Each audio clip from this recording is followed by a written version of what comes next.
Bon, alors vous pouvez me raconter l'histoire de l'enfant juif? Oui. Alors, voilà, moi, quand je m'étais évadé, n'est-ce pas, j'ai été repris. Alors, on nous mettait dans une. J'étais pas le seul d'ailleurs. On nous mettait dans des camps qu'on appelait Strafkompanie. D'accord. C'est la compagnie de discipline.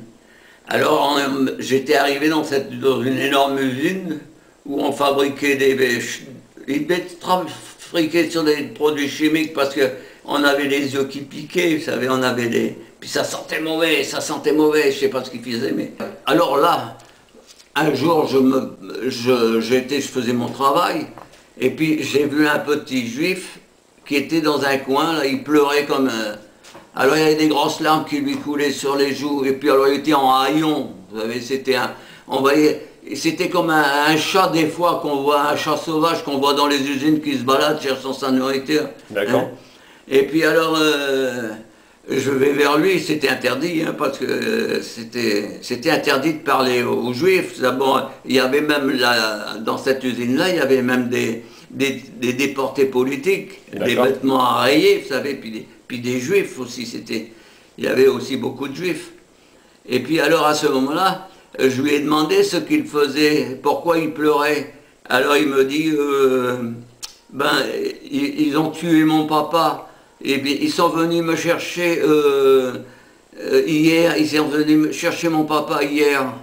Et puis ils sont partis avec. Alors moi, il dit, je sais, alors il savait plus où il était, quoi. C'est un petit gosse, il avait peut-être 8 ans, 10 ans, vous savez. Et puis on ne pouvait pas lui donner un âge bien défini, hein, étant donné qu'il était en haillons, il était vraiment sale.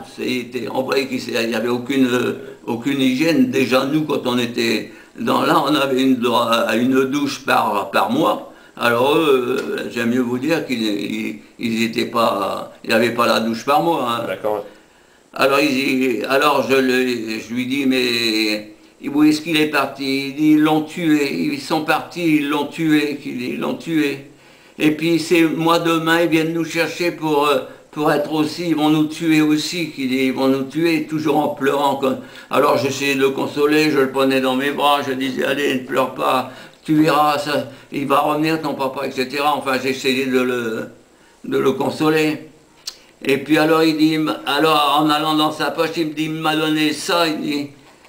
Alors, il se va dans sa poche, et puis dans sa petite main, il me fait voir, il dit, tu vois, c'est mon papa qui me l'a donné, c'était 3 dents en or. Ouais. Je vous l'avais dit ça.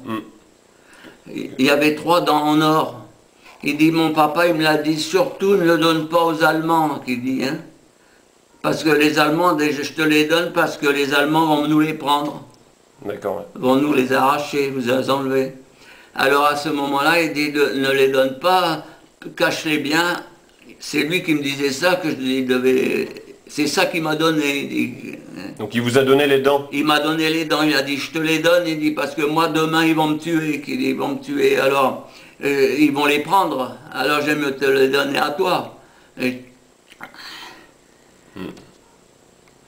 dit d'accord. Alors... il m'a donné ses dents, hein, et moi, et puis alors après, il est parti, je sais pas, dans les coins, il traînaillait comme ça dans l'usine tout le temps. Et puis le lendemain matin, quand on est revenu, tous les prisonniers de guerre français, on allait tous les matins à l'usine et tous les soirs, on rentrait dans un autre camp en dehors de l'usine. Et puis, le matin, on arrive de nouveau dans l'usine. Moi, j'avais ramassé avec les copains quelques vivres pour donner aux petits juifs. Là.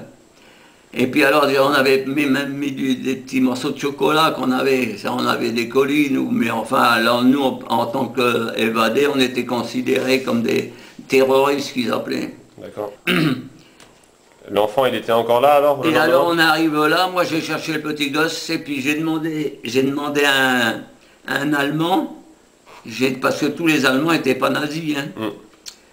J'ai demandé à un Allemand, des petits juifs là qui sont, ben il dit, ils sont partis, on est venu les chercher ce matin, de bonne heure.